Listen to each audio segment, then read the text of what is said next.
Hi all, I'm here today to discuss my top 10 favorite albums of 2023. I was originally going to do a top 5, but I fell down a rabbit hole of excellent albums released this year, many by some of my favorite bands, so I had to extend the list to 10. I've decided on the rule of only one album per artist, which will apply to collaborative albums as well, as you will see. Well, let's get into it. At number 10, I have 10,000 gecs by the hyperpop duo 100 gecs. I had never heard 100 gecs before listening to this second album of theirs, or so I thought. Apparently, they opened for Brockhampton when I saw them back in 2019, but I don't remember seeing them. What's even weirder is that Slow Tie also opened that Brockhampton show, and I now know Slow Tie from the Gorilla song Momentary Bliss, but I do not remember 100 gecs nor Slow Tie from the Brockhampton show, which is weird. Nonetheless, 10,000 gecs is quite the listening experience. I saw someone describe it as the best worst album of the year, and I feel like that is an apt description. The album features excessive autotune, repetition, and even an entire track using the female TikTok voice for vocals. Elements that should render this album rubbish, but 100 gecs mines gold with masterful production and catchy hyperpop tracks. 10,000 gecs opens with Dumbest Girl Alive, one of my top 3 songs on the album. The track starts with a sample of the THX effect before 3 gunshots followed by a catchy distorted guitar riff. Laura Les provides the vocals for Dumbest Girl Alive, rambling about various reasons why she deserves the titular designation, including taking 10 Advils and putting emojis on her grave. While the lyrics are very tongue-in-cheek, the song is undeniably catchy and definitely wormed its way into my ears. The next track in my top 3 is Hollywood Baby, which provides another excellent guitar riff. The song addresses the shock of fame experienced by Laura and Dylan as they wrangle with self-doubt, especially through the stripped-down section, where Laura repeats, "You'll never make it in Hollywood Baby." Hollywood Baby is another hyperpop earworm that I found myself replaying. The final track in my top 3 is the relentlessly aggressive song Billy Knows Jamie. It follows a violent crack smoker named Jamie, who the two singers express fear towards. The song features spoken word sections and even an acted out bit from Laura where she begs Jamie not to hurt her. The end of the track becomes completely blown out as Laura and Dylan scream the bridge over heavy guitar and drum instrumentals.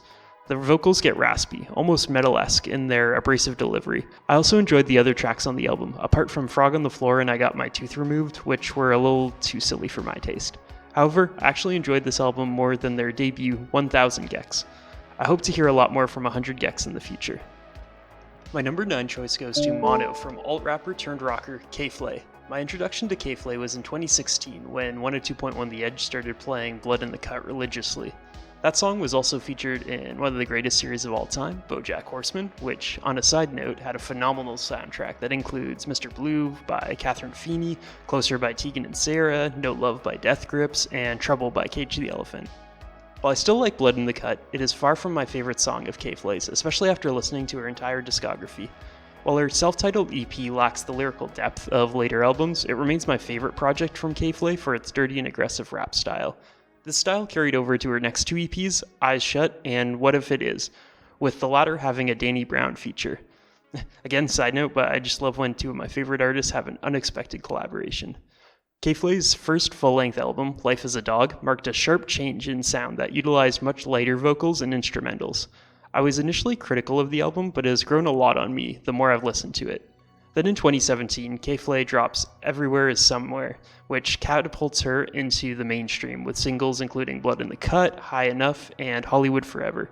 K-Flay was actually the first artist signed to Night Street Records, which is owned by Dan Reynolds of Imagine Dragons fame. Everywhere is Somewhere returns to the more aggressive vocals of earlier albums, but with more alt-rock sounds, especially through the guitar-heavy instrumentals. I adored that album, and the one that followed, titled Solutions. Next was a cover album, which I wasn't too fond of, followed by Inside Voices and Outside Voices, which were a tad too pop-sounding for my taste. And that brings us to her 2023 album, Mono.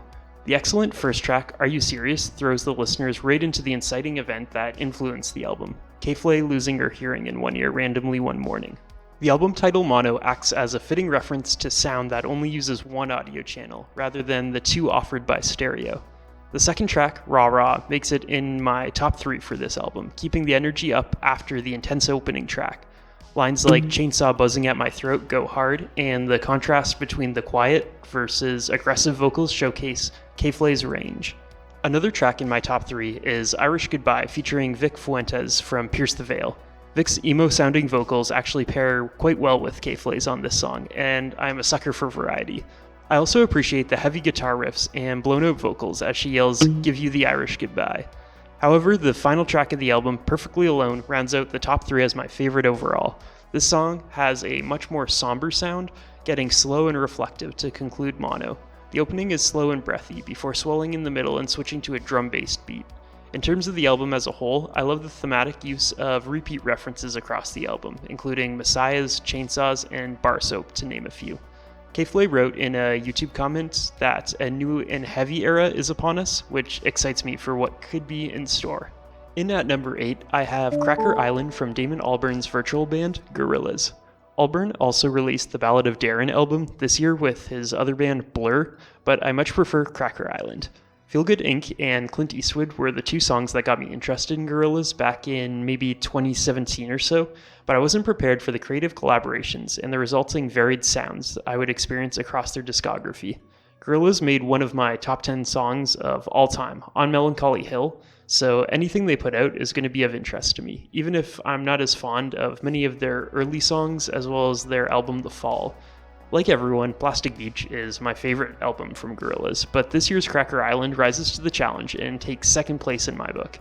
The opening track, Cracker Island, featuring Thundercat, was the first song I heard off the titular album, and I adored it.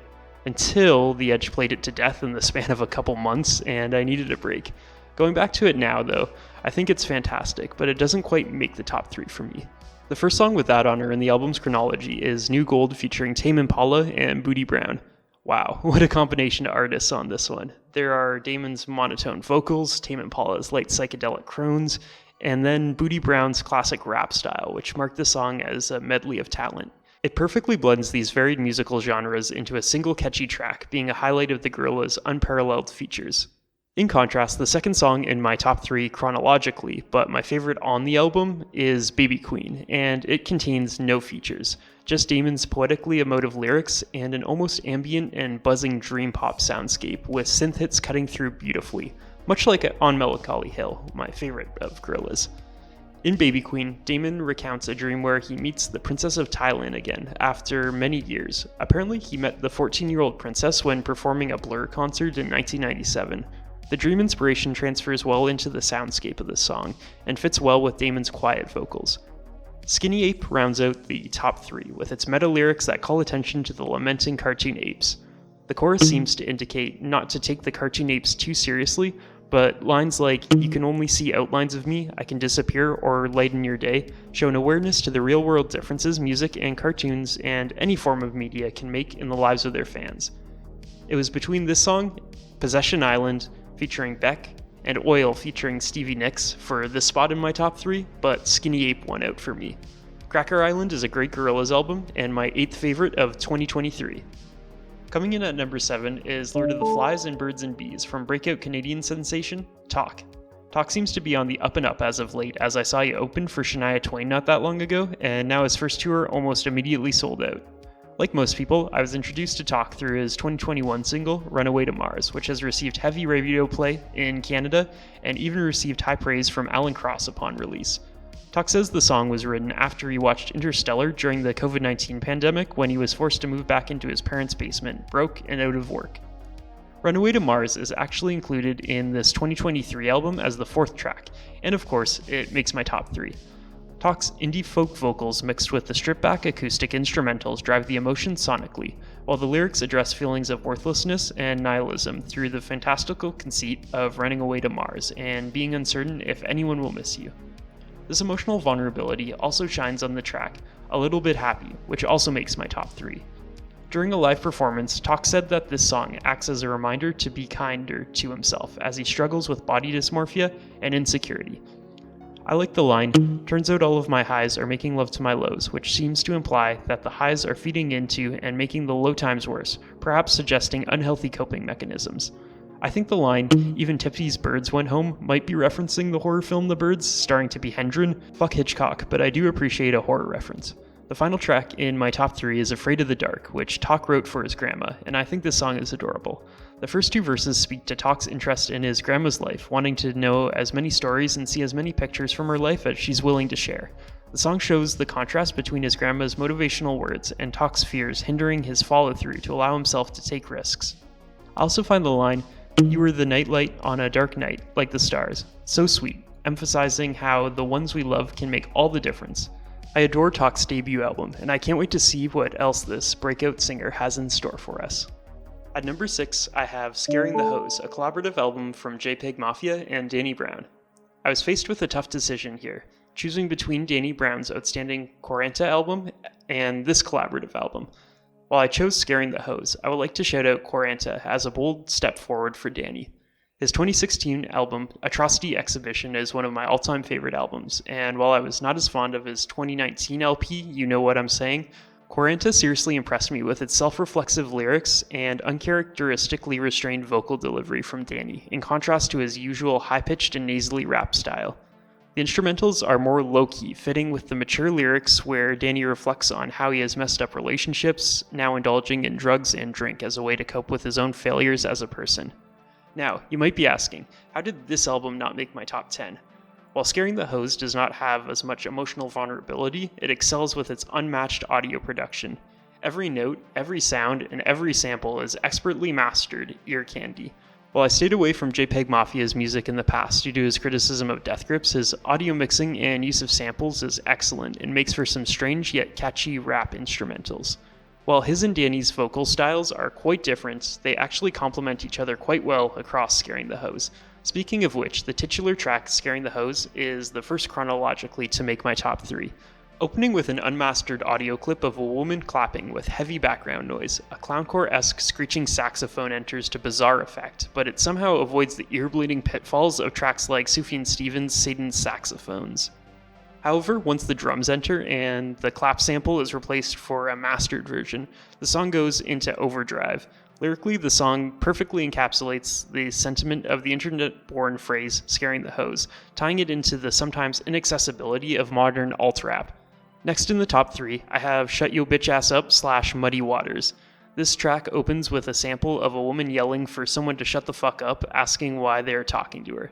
I like that this song allows an aggressive female voice rather than the often cringe rap features where female singers express admiration or sexual interest in the performers. Danny goes first, but my favorite part is JPEG's entry with the line, "Forgive me, Father, for slayin', slinkin' through muddy waters," which goes hard with the pitch-down, bass-heavy vocal sample in the background to reestablish the beat during the transition between the two singers. The lyrics are heavy with callouts including Tom Holland, Andy Kaufman, Prodigy, Shia LaBeouf, and AOC. Some are derogatory while others appear neutral, but what I appreciated most was the Truman Show reference in the chorus. The incomprehensible chipmunked background babble is another element that feels like it shouldn't work, but is mixed well into this catchy track. The final track I want to mention is my favorite on the album, Kingdom Hearts Key, featuring Red Veil. I had to Google the dreamy sample used on this song, but apparently it is from the song I Don't Need Promises by Yoko Kanno, known for being the opening theme to the 90s anime The Vision of Escaflowne.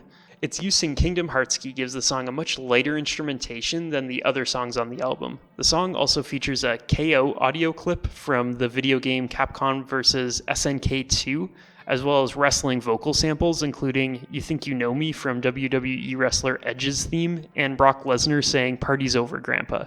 Despite the vastly different samples, they come together beautifully across this track. During one of his verses, JPEG calls out Ezra Miller with the line, "All these felonies they'll never see," which is fitting in this post-Me Too era. In contrast to Shut Yo Bitch Ass Up, Muddy Waters, I prefer Danny's pounding entry onto this track. Then there's Red Veil, an up-and-coming Maryland rapper who constitutes this album's sole feature.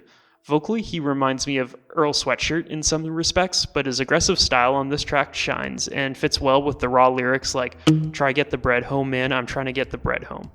So those are my top 3, but Scaring the Hose is an album packed full of catchy and unusual rap songs, making it my 6th favorite album of 2023. Breaking into the top 5 is Blame My Ex from Canadian indie rockers The Beaches. I first heard The Beaches in 2017 during my year off when I was working at an Indigo warehouse, and their song Money was my anthem. Then T-Shirt received heavy radio play in 2018, cementing them as an up-and-coming band I had to keep an eye on. Over the years, I kept up with their singles as they released, and even saw them in concert in 2019. During the COVID years, I went through their entire discography and saw them live for a second time in 2021.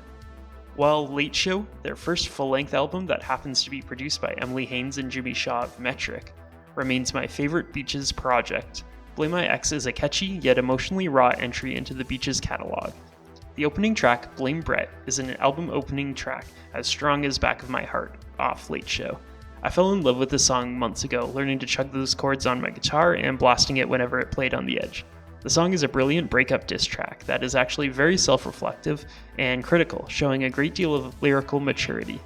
The song isn't simply hating on the lead singer of the Glorious Sons, it gives Jordan a chance to explore her inner feelings after a heartbreak. Also, the lyrics are fittingly filthy, which should be expected at this point coming from the Beaches, and the music video is more stylistic than some of their other recent releases. It's an awesome album opener that sits firmly in my top 3. My Body featuring Your Lips featuring Beach Weather also makes my top 3.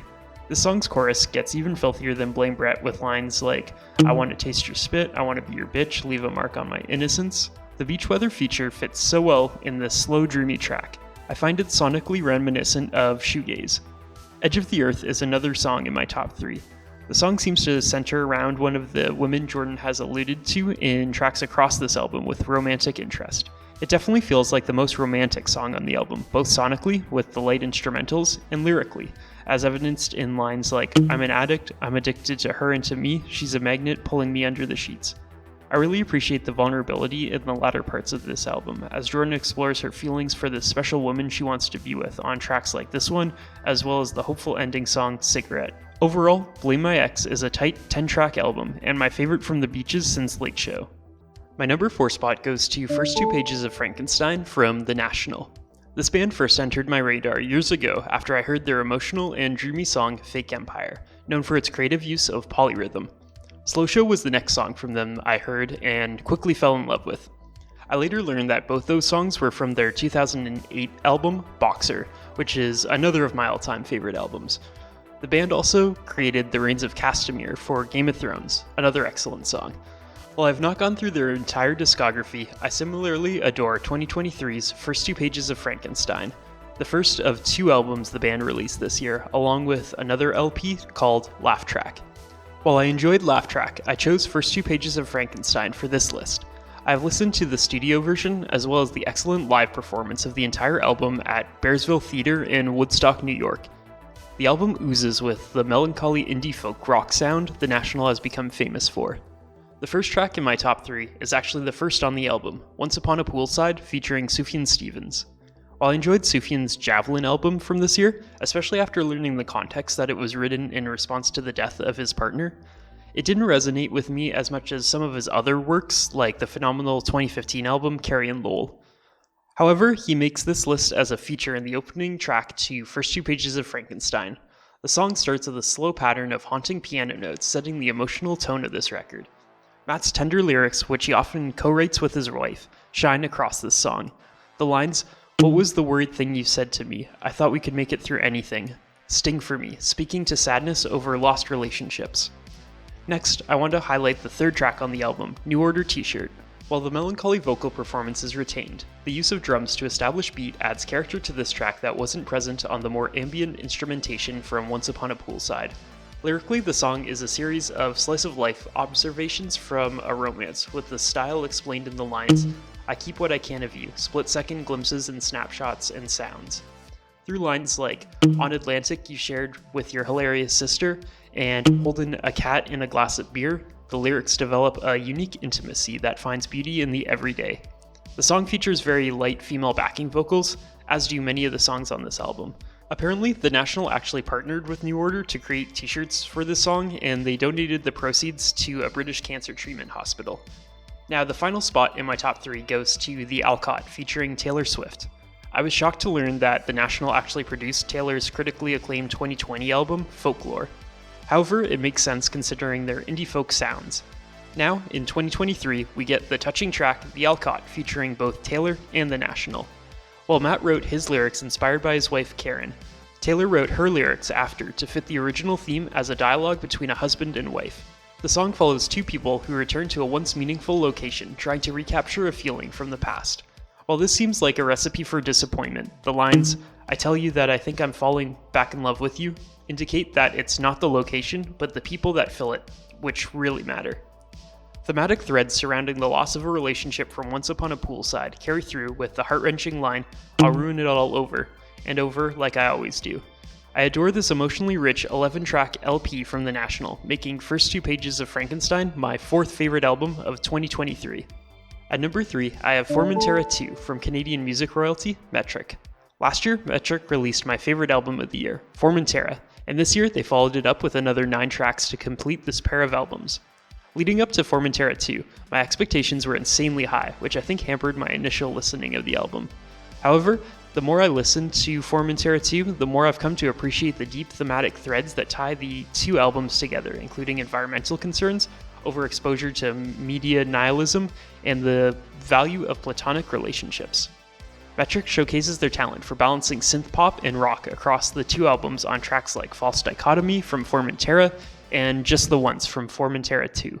My favorite tracks on both albums, however, are some of the lengthier reflective tracks. The 10-minute long Doom Scroller was my favorite track from Formentera, and I think the first song from my top 3 off Formentera 2 acts as an excellent companion track. That song is Days of Oblivion, a 6-minute long song which lead guitarist Jimmy Shaw described as the heart center of the entire Formentera epic. The song opens with a pattern of oscillating synth notes that establish the wistful sonic tone. As with Doom Scroller, the building instrumentation where different instruments and sounds are progressively added to the mix as the song swells and settles is a songwriting style that appeals to me. The entire song has a dreamlike quality to its sound, which is fitting given the lyrical content evident right from the opening line, all the times that now and then appear as only dreams. My favorite lines from this song actually come from the haunting pre-chorus where Emily sings, "I've unlocked all the doors, I'll never find the keys, and I live in a mansion now made up of memories." This creates a striking image in my mind, reminiscent of the empty house imagery in Like a Stone by Audioslave. The song seems to also contain messages about not catastrophizing or falling into the trap of black and white thinking, which I appreciated. Who Would You Be For Me is another one of my favorites from Formentera 2. This track takes a more literal approach than Days of Oblivion, recounting experiences Emily had in 2002. She describes the track as a lullaby, which makes sense considering the use of ambient synth sounds during the verses. Aside from the sound of this song, I appreciate the narrative storytelling through the lyrics. Emily's expert writing is on full display, repeating the line, "I sang for you the softest tune on the 6th of June, before the passage of time causes the change to "How's it go now?" the saddest tune on the 6th of June, subtly explaining the now melancholy sound to a lullaby that has withered. The final track in my top 3 is Suckers, a dark-sounding song in comparison to Days of Oblivion and Who Would You Be For Me. Suckers touches on the recurring theme of doom scrolling that is baked into the Formentera double album, with lines like "tone-deaf dumb comment section set the whole chain off," and "small opinions commentators of what, puffed up, scroll the finance page by thumb." Doom scrolling seems to be an increasingly popular topic to address, as last year's outstanding Cleopatra EP, Doom, also tackled these issues, taking inspiration for its title from the internet term.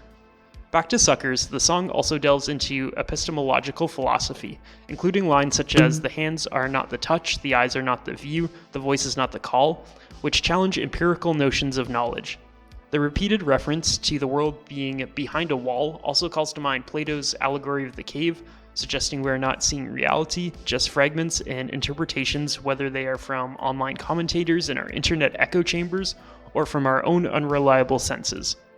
I like Emily's lower, almost growl-like vocal delivery on Suckers, complemented by the occasional harsh guitar strums, which reminded me of Creep by Radiohead. In addition, the bridge breakdown adds variety, as there is a transition to a slower and lighter instrumentation. While I still prefer last year's Formentera, Formentera 2 is an excellent companion that showcases Metric's lasting relevance. For spot number 2, I have I Love You I'm Trying from American-born Canadian rap rocker, Grandson. While it's not much, rock album of the year, I'm sure it takes second place in my ranking. This is an unexpectedly personal album from Grandson that delivers very raw insights into the musician's struggles, along with more typical politically charged headbangers like Drones, which addresses the fear and horror induced by drone strikes, which the US is infamous for. What secures this album its place among my favorites, however, are the personal tracks, including Heather, Murderer, and Eulogy, which make up my top 3 favorites off I Love You I'm Trying. Eulogy allows grandson to express his struggles with suicidal ideation early in the album. He dives into issues like over-reliance on social media, mental health afflictions, and overexposure to real-world violence. Grandson walks us through how these issues compress into a pressure cooker that contribute to his growing sense of hopelessness. These themes are carried over into the next track I will discuss, Murderer. The song opens with a spoken word sample pondering the point to life after loss in such a cruel world. There's a quick switch as grandson arrives on the track, with more menacing instrumentation as the lyrics discuss addiction to fame leading to a loss of self. As the song progresses, the lyrical narrative takes a dark turn as grandson laments the pain after his second song flopped and his new music failed to get the attention given to his earlier efforts. He takes this anger and shame into a hypothetical future where he dives into a spiral of self-pity, eventually committing suicide with a sonically emphatic gunshot.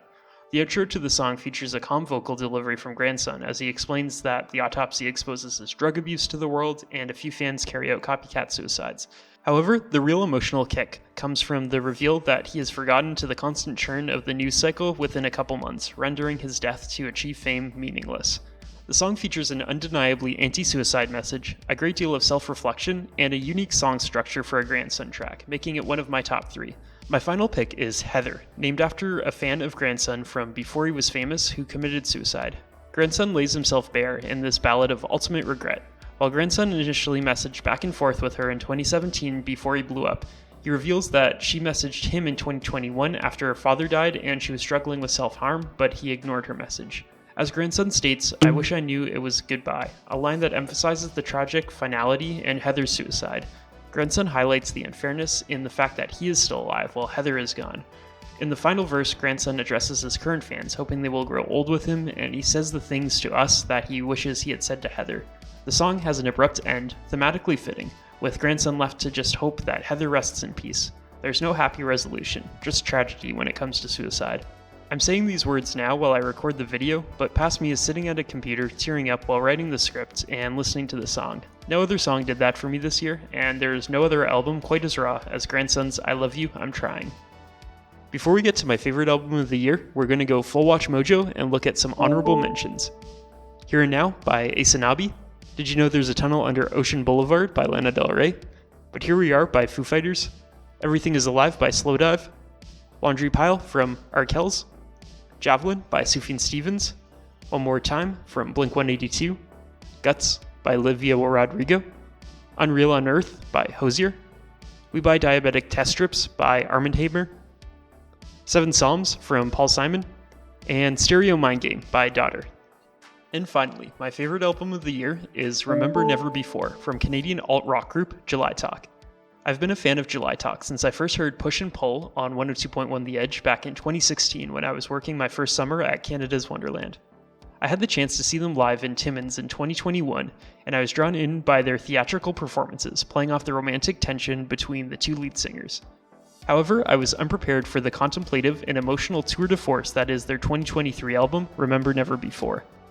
After listening to their previous albums July Talk, Touch, and Pray For It, I can say that Remember Never Before is my personal favorite of theirs.